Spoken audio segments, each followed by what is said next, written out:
I am Akashika, and if you're listening these words, chances are the call of the tarot is beginning to resonate within you, not as a mere divination tool, but as a deep mirror of your consciousness, a symbolic language that, when properly understood, can become a powerful spiritual guide for personal awakening, alignment, and inner transformation.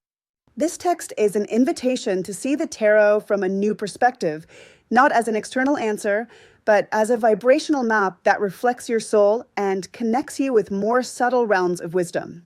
The origins of tarot, beyond mysticism. Tarot, as we know it today, has its documented roots in 15th century Italy, originally used as playing cards. But many spiritualists agree that its symbolic structure echoes ancient systems of knowledge, such as Kabbalah, astrology, alchemy, and Egyptian mysteries. It doesn't matter whether it was originally created as an oracle or a game. The tarot's power lies in its ability to activate universal archetypes within the reader and the querent, generating a deep dialogue between the conscious and the unconscious. What is the spiritual purpose of tarot? Tarot is not meant to predict the future as if it were a fixed fate.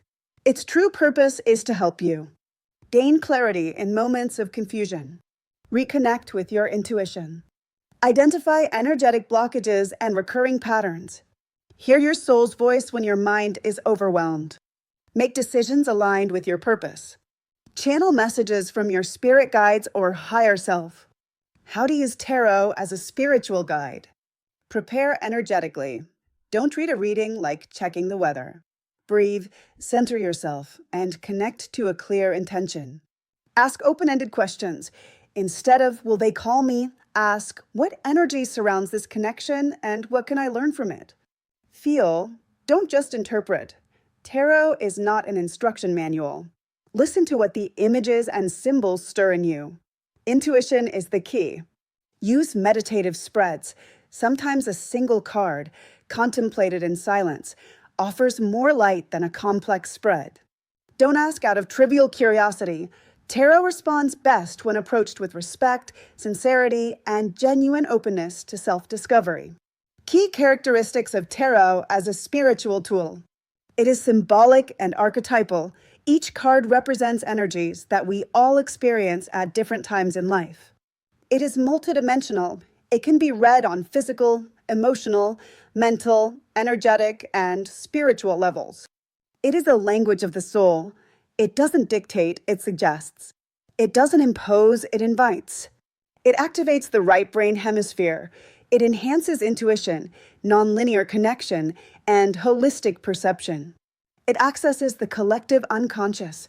As Jung suggested, tarot is a vehicle for exploring the archetypes living within us. Real examples of spiritual tarot use. Anna, a transpersonal therapist, uses tarot at the beginning of her sessions to identify a client's root blockage. The cards reveal whether the work should be physical, emotional, or spiritual. Yvonne, an artist and channeler, meditates with a different card each week. He places it on his altar, journals about it, and channels messages through its archetype. Marina, a conscious entrepreneur, consults tarot at each new moon to align her monthly intentions with the available energy. Little-known uses of tarot. Past life healing.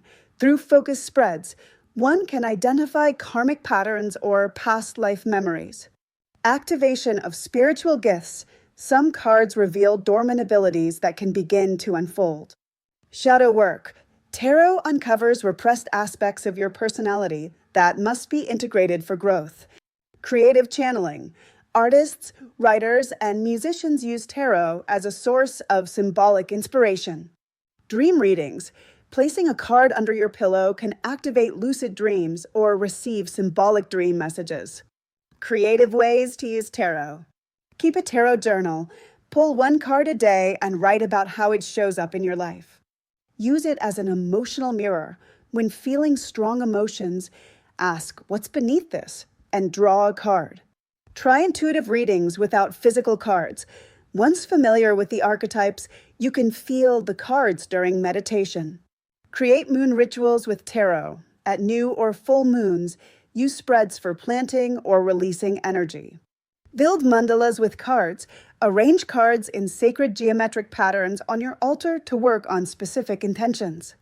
Exercise. The soul path spread. Purpose. To connect with your current moment of spiritual evolution. Calm your mind and ask, where am I on my soul's journey, and what do I need to integrate right now? Shuffle the deck with intention and draw 3 cards. Card 1, current energy of your soul. Card 2, lesson you are experiencing. Card 3, next step toward your alignment. Contemplate the cards in silence and let their messages emerge. Don't rush interpretation, listen to what your heart says. Who can read the cards? Anyone can read tarot. Some people may be naturally more sensitive to subtle energies, but with patience, practice, and intuitive openness, the tarot becomes accessible to all. You don't need a special gift, just a sincere willingness to learn and connect spiritually. Over time, experience and deep study will open your perception. How to know if you have the gift for tarot reading. If you feel drawn to the tarot and connect effortlessly with the cards, that could be a sign. But having the gift isn't about luck, it's about inner resonance. You may have the potential if you feel the cards speak to you. You remember meanings without studying hard. Others resonate with your readings. You enter a deep state of connection when reading. Sometimes the gift isn't instant. It awakens through conscious and loving practice. Tarot is not just a deck of cards. It's a gateway into endless inner exploration, an invitation to connect with your deepest wisdom. When used as a spiritual tool, it reveals guidance you already carry within you, allowing you to move forward on your soul's path. If this message resonated with you, keep exploring the tarot, meditating with it, and letting its symbols guide you toward deeper self-awareness. If this message resonated with you, open the deck, sit in silence, and let your soul speak with light. Akashika,